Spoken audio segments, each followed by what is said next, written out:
Vamos a pasar a la mesa de Recursos Humanos y Medio Ambiente, que se titula El impacto del trabajo híbrido en la huella de carbono y políticas de movilidad sostenible. Comenzaremos con la ponencia de Valentín Alfaya, presidente del Grupo Español Crecimiento Verde, y seguiremos con una mesa de debate que va a moderar Isabel Rodríguez, profesora de la Universidad de Navarra. Por favor, podéis ir pasando. Íñigo García, director de Sostenibilidad de Decathlon, José Ángel Marra, director de Recursos Humanos, Servicios Generales y Seguridad Corporativa en Iberdrola, y Carlos Morán, director de Recursos Humanos en CEPSA. Buenos días.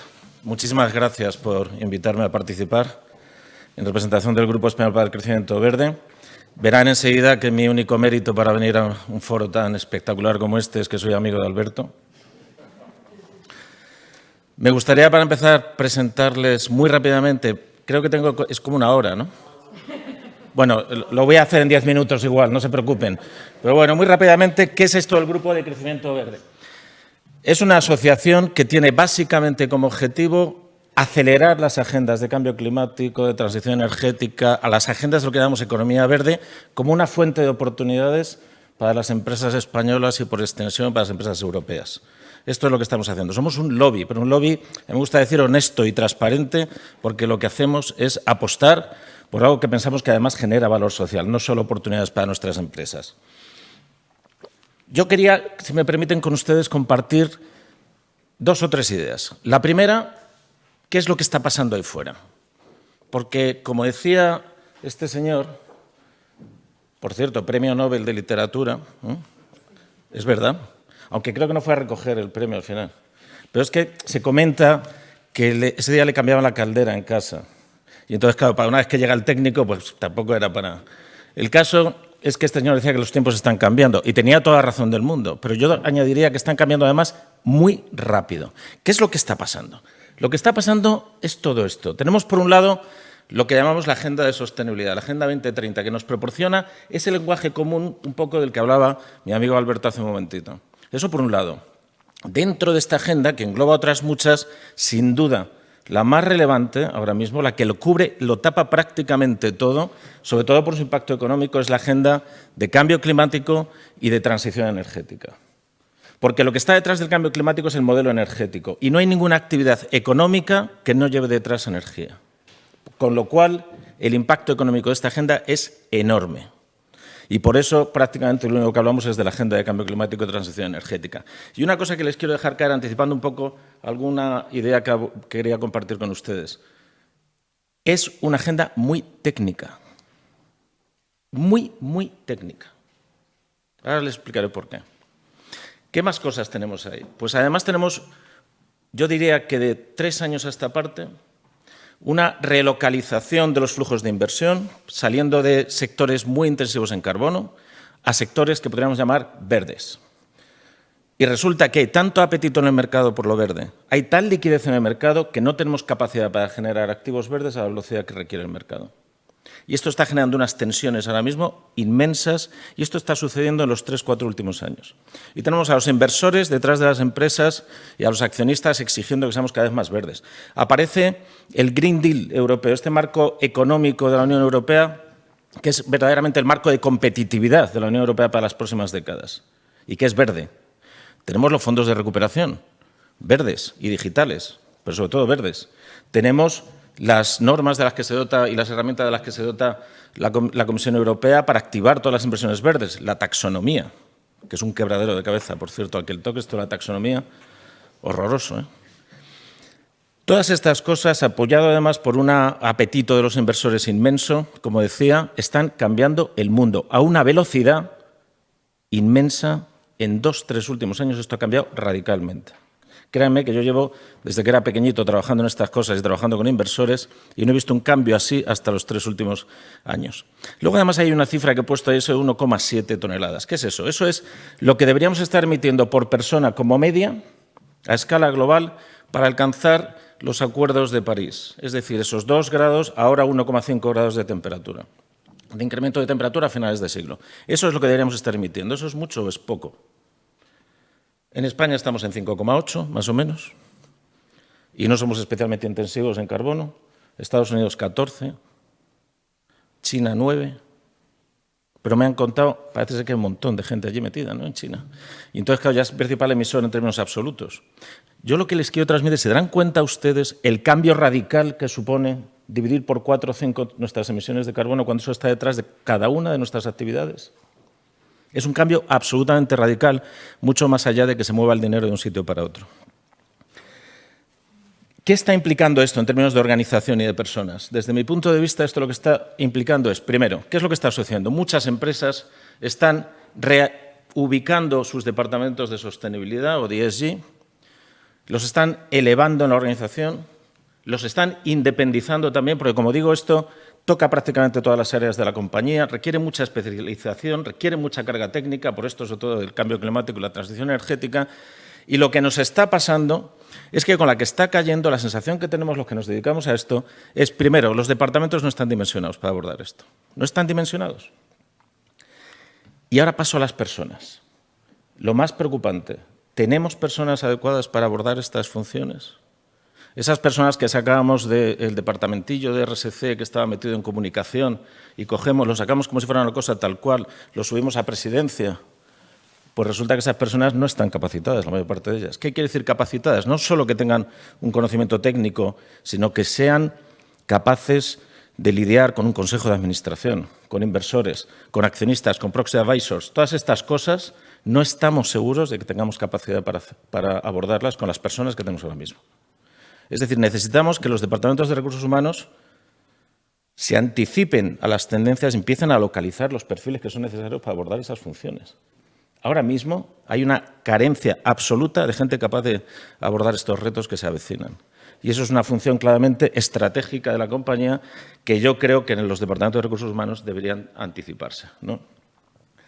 Es además muy importante que tengamos en cuenta, por esto que digo, la carga técnica de estas agendas y económicas, que estas personas además tienen que saber de finanzas, tienen que saber muy en profundidad del modelo de negocio, tienen que saber muy en profundidad de los asuntos que tienen que ver, por ejemplo, con la transición energética, con los modelos energéticos, etcétera, etcétera. Verdaderamente tenemos un reto enorme para encontrar a las personas adecuadas para hacer estas funciones. Como estamos en recursos humanos, me han pedido también que hable de atascos. ¿Por qué de atascos? Realmente ya sabemos que uno de los problemas que tenemos en las grandes ciudades es el tráfico. Ya lo decía nuestro queridísimo Forges, ¿no?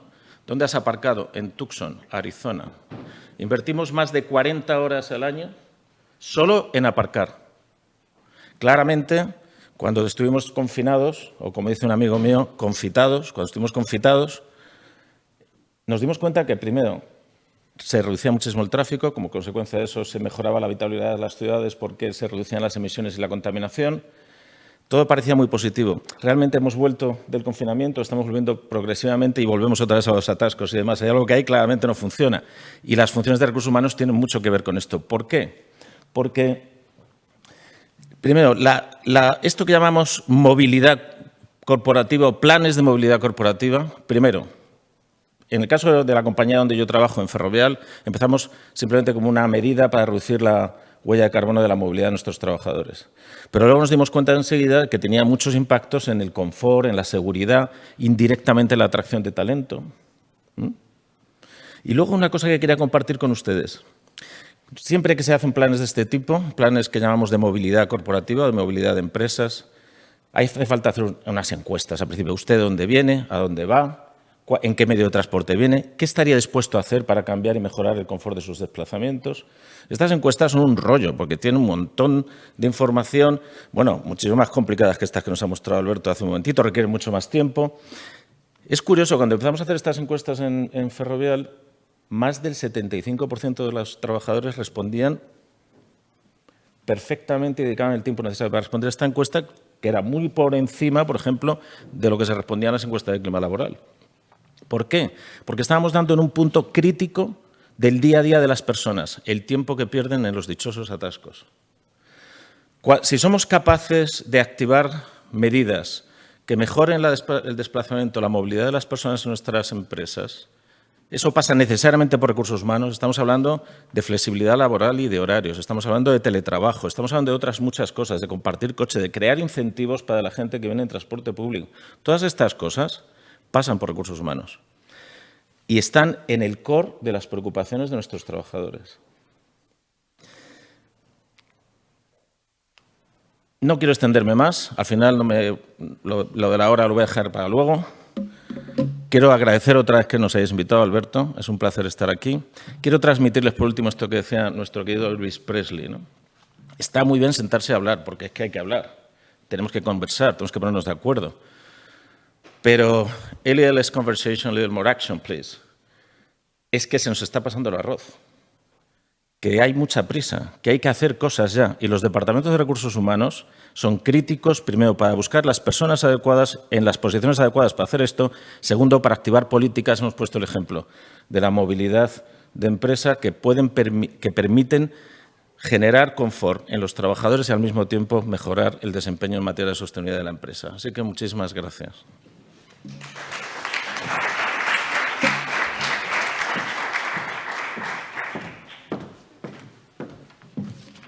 Por favor, pueden subir a la mesa los integrantes. Isabel Rodríguez, profesora de la Universidad de Navarra, que va a moderarla. Íñigo García, director de Sostenibilidad de Decathlon. José Ángel Marra, director de Recursos Humanos, Servicios Sociales y Seguridad Corporativa en Iberdrola. Y Carlos Morán, director de Recursos Humanos en CEPSA.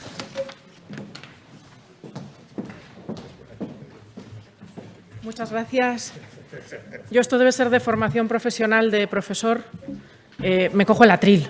El atril es mío. El atril es mío también por aquello de, aunque yo me he hecho un test de antígenos antes de venir, he visto que estáis sin mascarilla y he dicho, bueno, yo tengo niños pequeños en casa que en estos tiempos parece que son los transmisores de todos los males. Así que os voy a interpelar desde aquí. Espero que sea una conversación. Tenemos un alto estándar que seguir. Gracias, Valentín, por esta presentación que nos has hecho.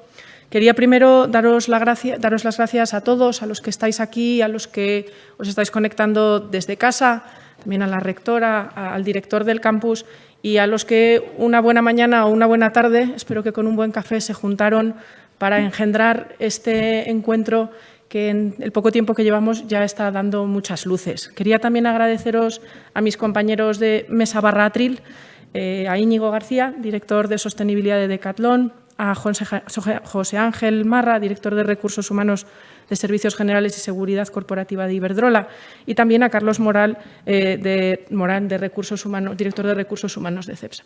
Entonces, lo primero que quería era, hemos hablado ya alguna vez de las Naciones Unidas, de los Objetivos del Desarrollo Sostenible. Quería empezar por el Pacto Mundial de las Naciones Unidas España, que hace no mucho hizo una encuesta, creo que es como la cuarta vez que oigo la palabra encuesta en esta hora y media que llevamos. En su encuesta, lo que ellos concluyeron era que parece que ha habido un enorme crecimiento en el compromiso de las empresas españolas con la reducción de emisiones. El 93% de las empresas que ellos entrevistaron decían que ya tenían objetivos cuantificables para la reducción de emisiones e incluso un 80% se había comprometido con el cero neto, que después de los números que nos ha contado Valentín, pues realmente se aprecia más, ¿no?, la fuerza de este compromiso. Ya metidos en el IBEX, 29 de las empresas reportan evaluaciones de sus impactos en cambio climático. O sea que el tren no solo se acerca, el tren ya llegó, ya salió y estamos todos corriendo. Entonces, pensando en estas emisiones, hablemos de las emisiones de alcance 3, las que en cierto modo están un poco fuera de lo que puede alcanzarse, por ejemplo, desde los recursos humanos, porque aunque dependen de la labor de la empresa, como pueda ser pues, los viajes de negocios, quizás no están directamente ligadas a ella. Pero sí, y aquí sí que tenemos a lo mejor más margen de acción, las de alcance 1, las que dependen de la propia actividad de la empresa, o las de alcance 2, las que dependen de su cadena de valor. Entonces, yo sobre estas en concreto, Carlos, José Ángel, vuestros sectores, por la propia naturaleza de las empresas en las que trabajáis, quizás estáis en lo más caliente de este debate. Y Imagino que si preguntamos por la calle muchos dirían, bueno, hombre, pero no es en recursos humanos donde vamos a buscar una solución con impacto. Y a mí me parece que esto es claramente menospreciar, infravalorar la capacidad real que tienen las personas y la sección de recursos humanos de hacer un cambio real, un cambio significativo. Quería preguntaros si podíais darnos ejemplos para darle un poco la vuelta a esa mentalidad, ejemplos de iniciativas que se pilotan, que se pueden pilotar y que pueden tener impacto real en la empresa. Aquí os lo dejo. Bueno, yo creo que José Ángel, gracias. Yo creo que Elena lo dejó claro al principio, ¿no? Con su exposición marcó una serie de puntos donde deja claro la relevancia que tiene la función de recursos humanos en términos de que la compañía se desempeñe conforme a criterios de sostenibilidad. Y bueno, y a mí no me cabe duda, me parece que ha dado en todos los puntos clave en que eso hay que tenerlo en cuenta. Yo en la experiencia mía en CEPSA, que es lo que aquí puedo aportar para todos vosotros, la conclusión a la que llego y que he compartido con mis compañeros es que todo este tema de las medidas que desde recursos humanos podemos adoptar en términos de sostenibilidad, ahora me refiero a algunas de ellas, han de tener un sentido global, han de formar parte de un cambio de la propia mentalidad de gestión de personas. Han de formar parte de un programa. Es una pieza más de un conjunto en el cual, si no tienes en cuenta todo el puzzle, pues al final una medida sola no funciona. Puedes adoptar medidas que tengan en cuenta el tema de la movilidad, facilitando, pues como hacemos en CEPSA, algunas medidas que llaman la atención. Una empresa de oil and gas que nos dedicamos a los combustibles fósiles, pues bueno, hemos puesto aparcamientos para vehículos eléctricos, tenemos un vestuario para que las personas puedan venir en bicicleta, cambiarse, ducharse y bueno, ir a la oficina. Pero todo eso de formar parte, como digo, de un programa integrado y donde es muy importante introducir desde la confianza, desde la generación de la confianza en tus empleados, un programa donde incorpores la flexibilidad a tus políticas. Porque sin una flexibilidad de horarios, sin una flexibilidad de espacios, no vas a conseguir que las personas puedan adecuar su comportamiento diario en términos de promover consecuencias sostenibles, ahorros, eficiencias y al final lo que queremos conseguir que es un menor impacto en términos medioambientales. Si no hay flexibilidad en horario, si no hay flexibilidad en espacio, todo el tema del trabajo híbrido, en la vuelta al cole que decía mi amigo también Alberto, bueno, pues no conseguirás ese impacto de medidas que, bueno, que son un poco, pueden llamar la atención. En este aspecto me ha llamado la atención, solamente por acabar, y le dejo a José Ángel. Recientemente en Italia se ha aprobado una medida que ayer estuve revisando en la prensa y se ha creado la figura del Mobility Manager en las empresas que tienen un determinado volumen y que están dentro de... Bueno, yo creo que es un poco el futuro, ¿no? Incide en la importancia que tiene este tema para las personas e introduce pues, en un elemento estructural que va a obligar a que pongamos foco en eso. Yo creo que eso, por lo que leí, el éxito que está teniendo en Italia, pues poco a poco se trasladará también al resto de Europa. Y es un poco mi experiencia en CEPSA. Muchas gracias. Gracias, Carlos. Se me oye, ¿verdad? Sí. Bueno, lo primero, muchas gracias al IES por invitarnos aquí. La verdad es que para mí siempre es un placer venir aquí, primero porque trabajo muy cerca y segundo porque yo estudié en Barcelona en el IES, o sea, con lo cual siempre es como mi otra casa, ¿no? Yo quiero empezar comentando una cosa que decía Elena, que al principio que yo estoy totalmente de acuerdo. Es decir, él comentaba tres cosas. La sostenibilidad empieza... Voy a ponerme así un poco bajo porque si no se me empañan las gafas y no os veo.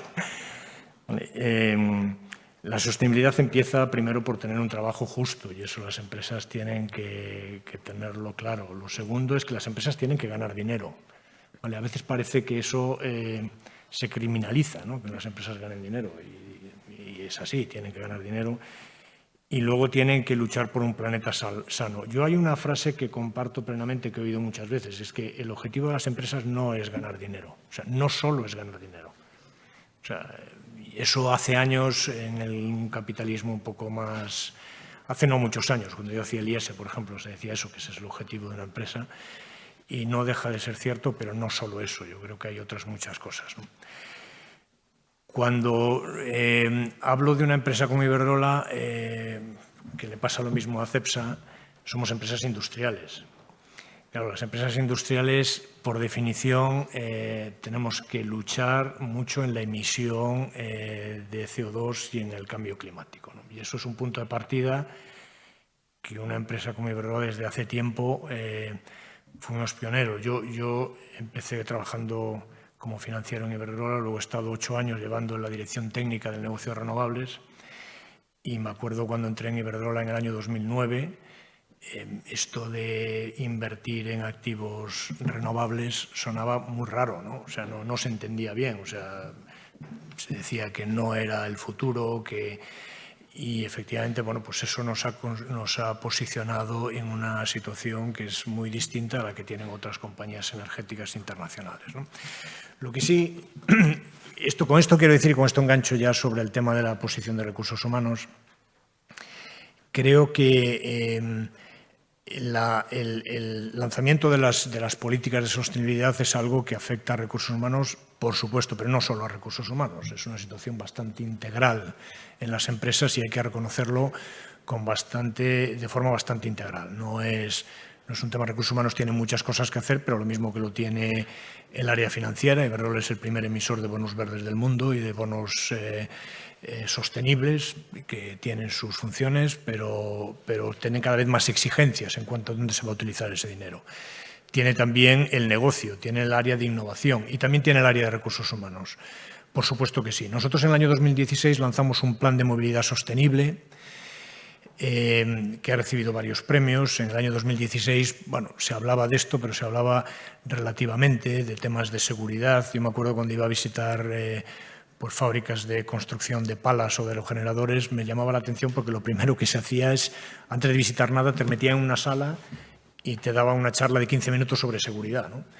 Eso llamaba la atención, hoy ya no llama, ¿no? Entonces, en el plan de movilidad sostenible que tenemos nosotros y puestos en marcha en el año 2016, cubrimos, que forma parte, ya se ha interiorizado mucho en la cultura de Iberdrola, cubrimos 4 partes: el empleado, la propia estructura productiva, ¿vale? Cubrimos los clientes y cubrimos los proveedores. Esto al final llega un momento que no se sabe muy bien si es el alcance 1, el alcance 2, el alcance 3, pero bueno, es un poco todo. Para mí el alcance 1 es la propia producción más la flota de vehículos que necesitas para eso, el alcance 2 es probablemente los edificios y el alcance 3 es la movilidad de los empleados, el commuting o los viajes y no sé qué. Bueno, pues las 3 cosas nosotros las pusimos en marcha en el año 2016 un poco para tener en cuenta esto. Entonces, a nivel de los empleados, por ejemplo, ya desde hace muchos años se da facilidades para comprar un vehículo eléctrico, o se dan facilidades y se paga, de hecho, la instalación de punto eléctrico en las casas de los empleados desde hace ya años. El equipo directivo que tiene coche empresa desde hace años ya es un equipo, ya es los pocos que la tienen, ya es un vehículo eléctrico y hidroenchufable. Es decir, hay una serie de cosas en las ciudades, por ejemplo, como Madrid o Bilbao, donde tenemos más de un edificio.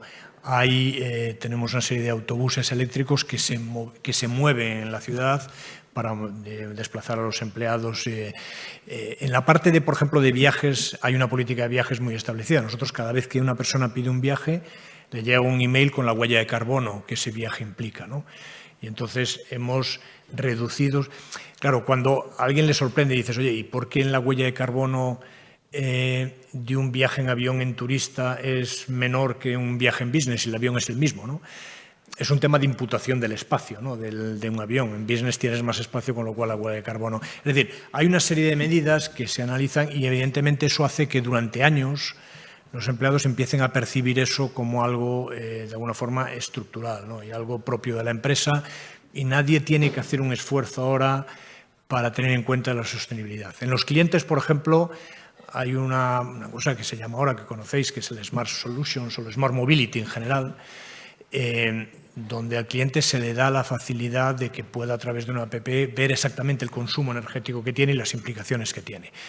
Pero a nivel de nuestra propia producción, por ejemplo, desde hace años ya no tenemos centrales de carbón en el grupo, que creo que es muy importante, y estamos en una situación de emisiones de CO2 que, bueno, pues algunas empresas competidoras nuestras en Europa dicen que ese es su objetivo en el año 2025, en el año 2030. Nosotros ya estamos en esos niveles desde hace 2 años, ¿no? Entonces, creo que eso es un compromiso que al final ha dado resultados, ¿no? O sea, tiene resultados tangibles, claros, con lo cual quiero decir, la sostenibilidad hay que meterla en toda la organización, lleva tiempo, hay que tener paciencia, se implementa, pero funciona y al final da resultados, que eso es importante porque al final, como decía la empresa, tiene que ganar dinero, ¿no? Entonces, eso para mí es la función que yo creo que tiene que hacer recursos humanos. Luego, evidentemente, aparte de eso, por ejemplo, hemos reducido en los últimos años un 31% el consumo eléctrico en los edificios.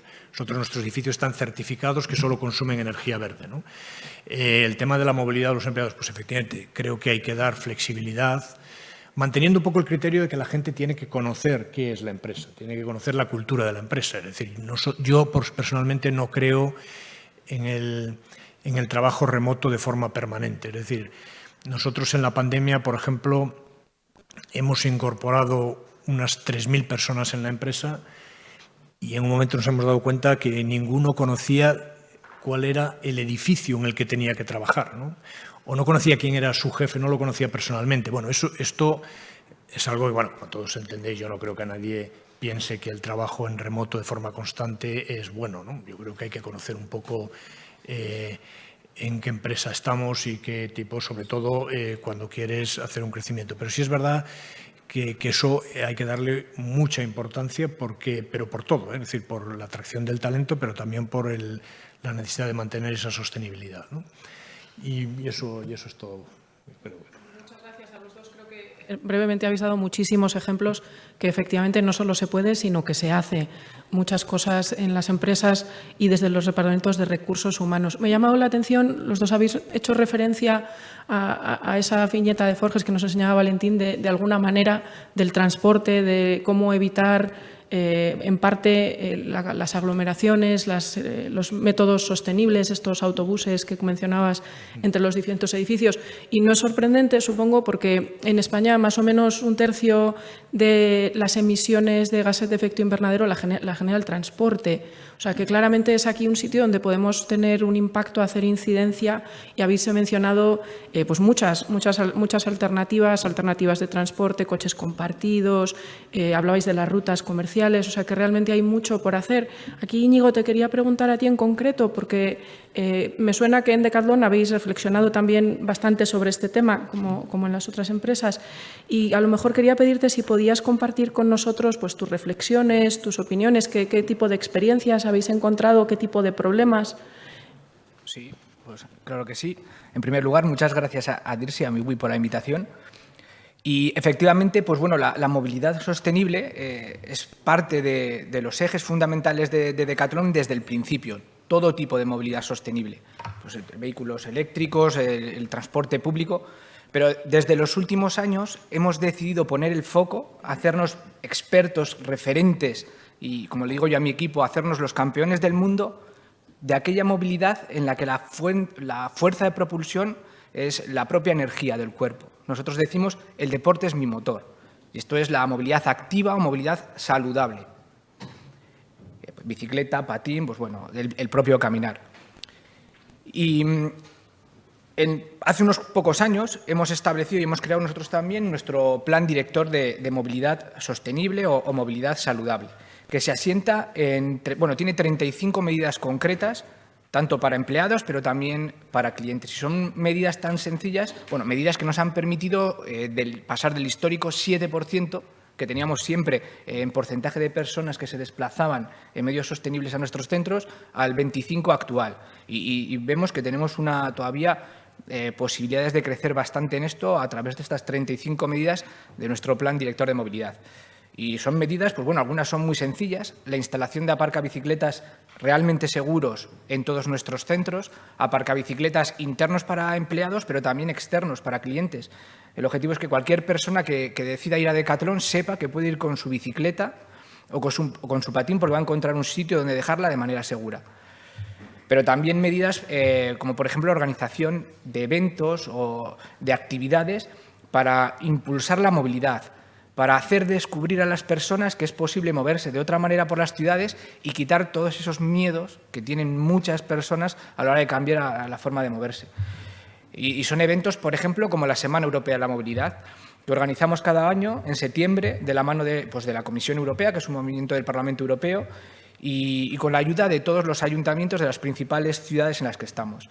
Y el año pasado, por ejemplo, pues organizamos 350 eventos diferentes. Más de 4.000 personas participaron con nosotros y eran actividades del tipo clases para aprender a andar en bicicleta, para adultos o para niños también. O clases de andar en patín, clases de cómo reparar mi bicicleta o mi patín, marchas guiadas por el centro de las principales ciudades, con el objetivo, como he dicho, de romper esos miedos, esas barreras a la hora de cambiar la forma en la que nos movemos. Y también, de entre las 35 medidas, pues debo destacar la aplicación que tenemos todos los empleados de Decathlon, que integran todas las soluciones de movilidad. Pues desde un desarrollo para crear retos entre las mismas personas de una tienda, pues para ver al cabo de un mes quién es el que más kilómetros sostenibles ha hecho, con una recompensa final, algún producto relacionado con la propia movilidad o un producto ecodiseñado, pero también retos entre tiendas o retos entre diferentes tiendas de una ciudad contra otra ciudad, la ciudad de Madrid contra Barcelona. Pues bueno, ahí organizan ellos derbis de este tipo y se trata de gamificar, de hacer descubrir una nueva forma de movilidad que quizás se quede para siempre en los propios empleados. Y más o menos es esto, es un plan de movilidad con 35 medidas que sabemos que funcionan y están dando sus resultados. Muchas gracias. Quería ahora pasar a algo que he oído en todas las personas que habéis participado, empezando por la rectora, que de alguna manera habéis puesto a la persona como centro, como el motor del cambio, y yo creo que es alrededor de la persona donde tenemos algo que probablemente sea difícil de medir, pero que a largo plazo parece que va a ser insustituible y tiene un poco que ver, que decías, con lo de que vengan y conozcan nuestra cultura, ¿no? Porque la cultura se alimenta de los valores personales y los valores personales alimentan la cultura y a veces sin este trato entre personas es difícil. Entonces, esto suena tremendamente lógico, ¿no? Las personas alimentan la cultura, los valores de las personas, que pueden ser valores directamente verdes o en sentido más amplio, valores sostenibles, pero solo por lógico quizás no es fácil. Y quería preguntaros a los tres, ¿cómo hacemos esto? ¿Cómo hacemos que no se quede en el papel, que de verdad se integre esa cultura de sostenibilidad y no se quede solo en las buenas intenciones que cada uno de nosotros como personas podemos tener? No sé. Carlos, empiezas tú. Muy bien. Bueno, totalmente de acuerdo y, de hecho, la relevancia que tienen los departamentos de recursos humanos respecto a la sostenibilidad tiene un punto importante en que manejamos de alguna manera elementos que van a crear la cultura de la compañía, la cultura que al final se va a evidenciar en comportamientos de las personas. Para que eso sea creíble, evidentemente la sostenibilidad ha de formar parte de la estrategia de la compañía, ha de formar parte de su modelo de negocio, de su actividad, impregnar la estrategia. Ha de incluirse dentro de los modelos de liderazgo que promovemos dentro de las compañías, evidenciándolo en comportamientos concretos de los cuales los líderes han de ser ejemplo en términos de criterios ESG. Ha de basarse en un estudio de materialidad, de realmente ir a los elementos que importan y no perderse en grandes declaraciones. Nosotros también insistimos en la valorización cuando nuestros empleados, cuando la sociedad, clientes, proveedores ven que valorizamos los impactos que producimos en el medio ambiente en términos sociales y en términos de gobernanza, es cuando empiezan a darse cuenta que, bueno, cuando le pones euros o dólares a los aspectos de sostenibilidad, es cuando realmente perciben que sí, la empresa, yo creo que se lo está tomando en serio. Hay que constituir un modelo de gobierno serio que establezca objetivos, que establezca una manera trazable y auditable de seguimiento de esos objetivos. Transmite mucha credibilidad ligar esos objetivos a los incentivos de la dirección, del Consejo. Y, en definitiva, yo creo que al final para crear cultura y para generar el comportamiento que tú quieres evidenciar en tus empleados, líderes, en tu organización, pues hay que darle mucha transparencia. Y eso pasa por mucha comunicación, por mucha formación también, porque, como dijo antes Valentín, es un tema técnicamente difícil en el que hay que formar a la gente y pedirle a la universidad también que forme a nuevos perfiles, porque es un tema técnicamente muy complicado. Y al final todo eso se traduce en credibilidad. Si tu desempeño o tu declaración es creíble, pues impregna la cultura, impregna valores y eso se traduce en comportamientos deseados. Y yo creo que ese es un poco parte del reto en el que Recursos Humanos tiene mucho que decir y que tiene mucho que hacer. Bueno, yo comparto 100% lo que dice Carlos. Yo al final creo que los empleados son la base de todo, ¿no? O sea, no solo de este tema. Y también en recursos humanos no es la base de los empleados. Es decir, los empleados tienen que ser gestionados por la empresa. Otra cosa es que recursos humanos tiene que ser un poco el que pone el campo de juego y de alguna forma el árbitro. Pero organizaciones, que las hay, donde lo que se plantea de alguna forma general, esto es un tema de recursos humanos, esas cosas no funcionan bien, porque al final el manager o cada una de las personas tiene que asumir esto, ¿no? ¿Cómo se ha hecho en Iberdrola este planteamiento sobre temas de sostenibilidad y la importancia que le damos internamente? Bueno, pues yo creo que hay 4 o 5 pilares, ¿no? Uno de ellos es... Gracias. Uno de ellos es... sí, ahora se oye mejor, claro. No, es una tontería, pero no había caído. Bueno, uno de ellos, desde luego, es la cultura. La cultura es fundamental, o sea, la cultura de la empresa. Y la cultura de la empresa, ¿eso qué es, no? Y, bueno, pues la cultura de la empresa es una cosa que se define con los años y se va, de alguna forma, implantando desde el consejo hacia abajo. Por eso yo hace un momento decía que un empleado debe asumir o debe entender cuál es la cultura. Y yo dije una vez en una pregunta que me hicieron también que, oye, la base de atracción del talento también es la cultura de la empresa, sin duda. O sea, hoy es muy difícil atraer a talento de calidad dependiendo un poco de cuál sea el implante que tiene la empresa en la sociedad, ¿no? Es muy difícil y además me parece muy bien. La gente joven en eso es mucho más exigente, ¿no? El otro tema importante es la organización.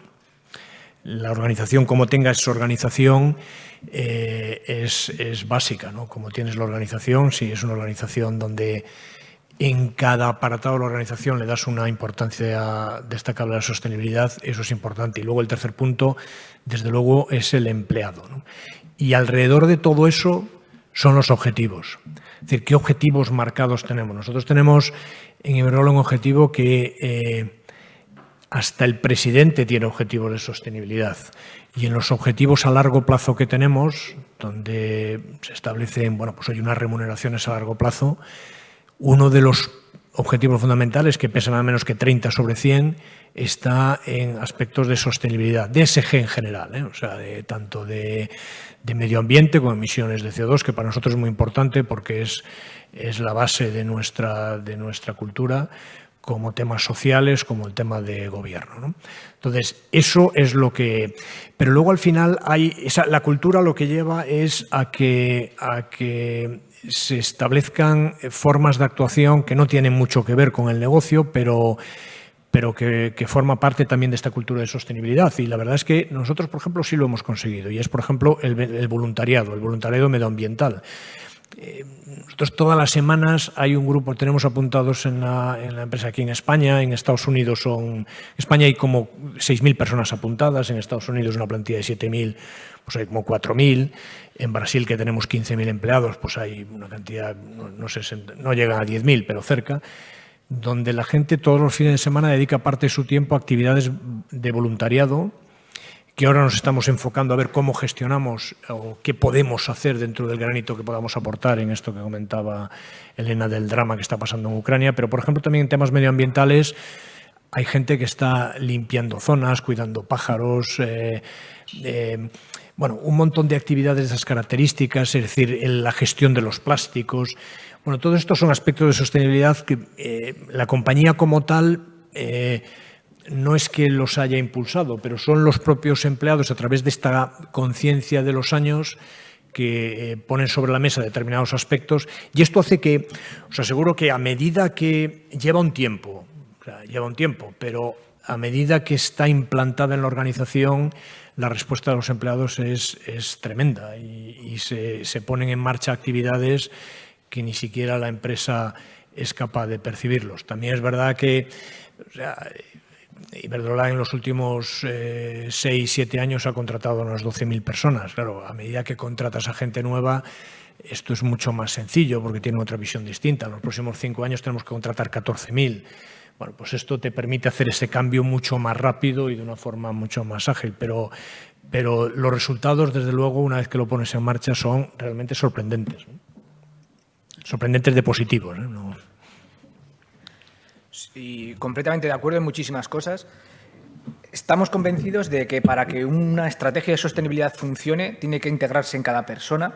Y nosotros en Decathlon estamos convencidos de que hay 3 claves para que una estrategia de sostenibilidad sea eficaz y realmente funcione y tenga resultados.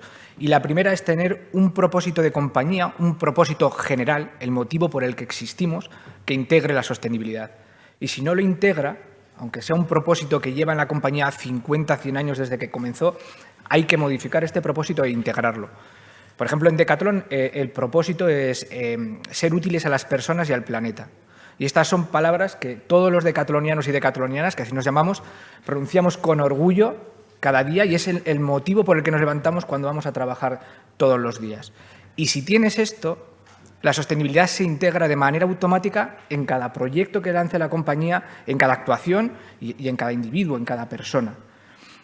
Y cuando trasladamos el propósito a las personas, por ejemplo, en Decathlon, todos tenemos una misión común, es lo que nos une. Estamos trabajando aquí en Madrid en una tienda, en los servicios centrales, en un almacén en Berlín o en una oficina de producción en Taiwán o en Portugal. Hacer accesible de manera sostenible los beneficios y el placer del deporte al mayor número de personas es nuestra misión de empresa. Un propósito con una misión y, en segundo lugar, unos compromisos. Y en Decathlon es a través del plan de transición de Decathlon España que fijamos compromisos a todas las personas de la compañía, pero también a todos los proyectos, a todas las áreas de actividad. Unos compromisos muy concretos escritos en ese plan de transición a partir de los objetivos del desarrollo sostenible y que afectan a todo el mundo. Y en tercer lugar, pues un proyecto de sostenibilidad. Y esto ya puede ser más local o más global. Un proyecto que nos permita alcanzar esos compromisos que están en nuestro plan de transición. Pero la clave fundamental del proyecto es que sea colaborativo. Es decir, que todo el mundo en la compañía pueda decidir en qué empresa quieren trabajar en el futuro.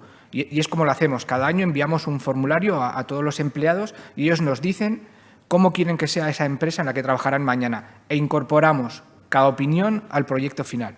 Lo hacemos normalmente en un ejercicio de coescritura, invitando también a todas las personas que físicamente quieran venir a participar y juntos incorporamos las opiniones de todos los empleados al proyecto final. Así que para nosotros un propósito que integre la sostenibilidad, unos compromisos a través de un plan de transición que sabemos que nos va a permitir no ser parte del problema ambiental, sino parte de la solución y, por último, un proyecto colaborativo. Muchas gracias a los tres. Desde luego, esta visión de los objetivos del desarrollo sostenible como marco integrador, pero también las acciones concretas, ¿no?, que habéis contado de vuestras empresas. Y quería volver sobre un par de cosas que habéis comentado, Carlos y José Ángel, sobre todo. Habéis hablado antes de estos perfiles, creo que fue Elena que comentó la digitalización que había cambiado en su momento, ahora la sostenibilidad. Y yo me pregunto, oíamos constantemente, no hay suficientemente no hay personas suficientemente formadas para atender atender las necesidades que tienen las empresas en digitalización. ¿Vosotros habéis detectado algo parecido en temas de sostenibilidad? Y también por echarnos la pregunta a las universidades, que habéis comentado, bueno, que las universidades qué deben formar o cómo se deben formar las personas para rellenar estos huecos, para atender a estas necesidades, no solo de las empresas, sino de la sociedad. Entonces, quizás es una pregunta doble, ¿no? Por un lado, ¿qué debemos hacer los que nos dedicamos sobre todo a la formación para poder ayudar a que podáis desarrollar esta labor que ya estáis haciendo? Y también, si veis vosotros que hace falta crecer aquí, hace falta más personal, más habilidades, más competencias. Evidentemente, yo creo que José Ángel y yo vamos a estar muy de acuerdo en este punto, como no podía ser de otra manera. Hace poco me pasaban un dato muy interesante de LinkedIn que venía a decir que en los últimos 3 años se habían incrementado en un 49% las ofertas de empleo que de alguna manera tenían algún vínculo con aspectos de sostenibilidad, un 50%. Y bueno, yo creo que todos tenemos un poco esa problemática delante nuestra, ¿no? Trabajamos, como estoy seguro que lo hacen todas las empresas, sus departamentos de recursos humanos, en incorporar a la propuesta de valor de empleo los criterios de sostenibilidad que la compañía está promoviendo, de tal manera que para lo que es el potencial, el mercado laboral, los futuros candidatos que vengan a trabajar en nuestros proyectos tengan un conocimiento claro de cómo está afrontando una empresa como la nuestra, que somos parte del problema, pero también queremos ser parte de la solución, cómo está afrontando su transformación hacia una empresa más sostenible y que ayude a sus clientes y a la sociedad en generar una sociedad más sostenible. Y para eso pues, lo estamos incorporando y lo estamos empezando también a contrastar en los procesos de selección, de tal modo que los aspectos culturales, las actitudes o las soft skills que son necesarias para desempeñar o adaptarse a ese proceso de transformación que la compañía está cometiendo, pues también queden de alguna manera dentro de las técnicas que emplean los departamentos de selección pues acreditados para confirmar que eso es así. Estamos ante nuevos productos que para CEPSA eran totalmente desconocidos. Nosotros hemos manejado algo de hidrógeno, pero no somos expertos en hidrógeno, no somos expertos en cómo se genera ese hidrógeno, las tecnologías son nuevas, las técnicas para producir la electrolisis del agua y separar la molécula de hidrógeno son nuevas, además evolucionan a un ritmo increíble. Cómo han evolucionado en términos de eficiencia las células fotovoltaicas es también realmente impresionante. Y todo eso son aspectos, la propia digitalización, en los que necesitamos pues, nuevas capacidades. Por supuesto, y dentro del apartado que establecía Elena como punto número 1 de la función de recursos humanos, aprovechar el conocimiento interno y las capacidades que ya tenemos para, a través de procesos de reskilling o de upskilling, buscar en ellos, que ya tienen un compromiso con la compañía relevante, la solución de esos problemas, pero también hay que incorporar nuevo talento que incorpore esas técnicas, metodologías, conocimientos en aspectos que nosotros pues, nunca hemos manejado y en los que queremos ser un actor relevante en el futuro. Y bueno, ahí estamos en ese proceso. Yo creo que tenemos una buena, no siempre hemos tenido una buena conexión, creo yo, es una opinión muy personal, entre el mundo académico y el mundo en este caso, de la industria. Y ahí lo que tenemos es que escucharnos ambos, escuchar bien nuestras necesidades y, bueno, y producir de alguna manera el conocimiento que necesitamos, no solamente conocimiento, también actitudes y formas de ser que necesitamos para realizar esta transformación que técnicamente es muy compleja y que ha de ser una transición también justa y que no pasa por de un día a otro cambiar algo sino que son tales los volúmenes que manejamos en términos de energía que esto no se hace de un día para otro y va a requerir una transición en la que todos hemos de participar buscando la justicia en el paso de una situación a otra. José Ángel. Gracias, Carlos. A ver si ahora lo hago bien. Bueno, a ver, yo llevo pocos años en esto de los recursos humanos. Yo soy ingeniero y me he dedicado a otras cosas. Pero no sé si ha ocurrido siempre, pero en los últimos 3 años esto es un sinvivir. Bueno, aquí lo estáis, algunos que os dedicáis a esto, os miro y os veo reír. Es un sinvivir por una razón. Yo hace unos años estaba, cuando digo los perfiles de la gente que vamos necesitando, es que están cambiando constantemente. Entonces yo digo, bueno, en algún momento parará, pero no para. Yo me dediqué unos años a hacer parques offshore, es decir, parques de estos que es apasionante, o sea, me encantaba. Y mi gran reto era decir, ¿cómo encuentro gente para que haga esto? Porque los que sabían hacer esto, y miró a Carmen, son las compañías petrolíferas, pero porque se dedicaban a hacer plataformas, entonces sabía un poco cómo se hacía una cimentación en el mar. Nosotros no. Nosotros nunca nos habíamos metido en el agua. Incluso en algún momento nos planteamos comprarnos un barco. Y yo digo, ¿pero vamos a comprar un barco?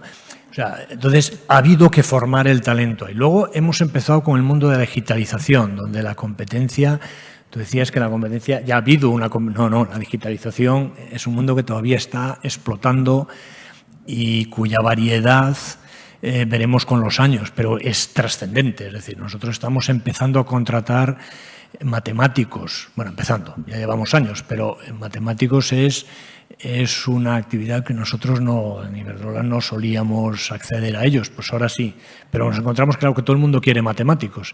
Y una carrera, el otro día, hablando con un rector de una universidad, me decía, si nos llegamos a guiar por lo que las empresas demandan, la carrera de matemáticas hubiese desaparecido. Porque hace 10 años nadie quería hacer matemáticas. Hoy para hacer matemáticas tienes que tener un 13,5 en selectividad o una cosa así, o sea, una cosa tremenda, ¿no?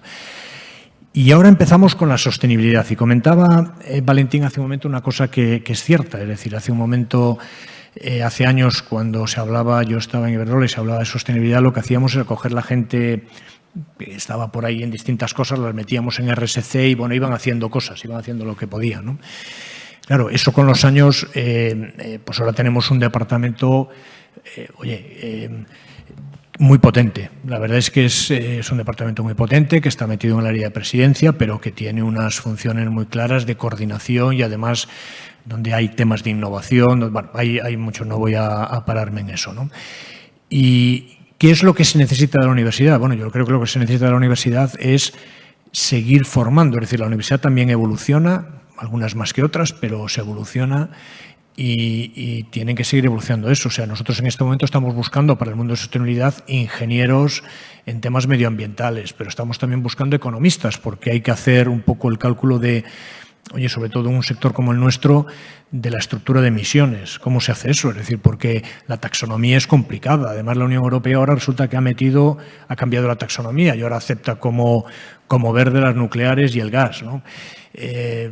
Bueno, sobre eso podríamos discutir horas, pero no es el caso. Pero, es decir, los temas van cambiando, con lo cual necesitas perfiles muy distintos que no siempre es fácil encontrar en la universidad. Pero yo creo que la universidad está siendo consciente de eso y se están abriendo nuevos canales para buscar. ¿Cómo se hace eso? Pues mira, hace unos años probablemente unas empresas grandes, como muchos de los que estamos aquí, los candidatos nos venían. Ahora resulta que pues tenemos que ser muy proactivos a buscarlos, ¿no? Porque bueno, pues oye, no todo el mundo está interesado en trabajar en una gran empresa y las empresas muchas veces se perciben como las grandes empresas como algo bastante rígido y bastante tal, que no es así. O sea, y ahí tenemos que hacer también en las grandes empresas un esfuerzo para cambiarlo eso. Pero sí creo que las universidades están moviéndose en ese sentido.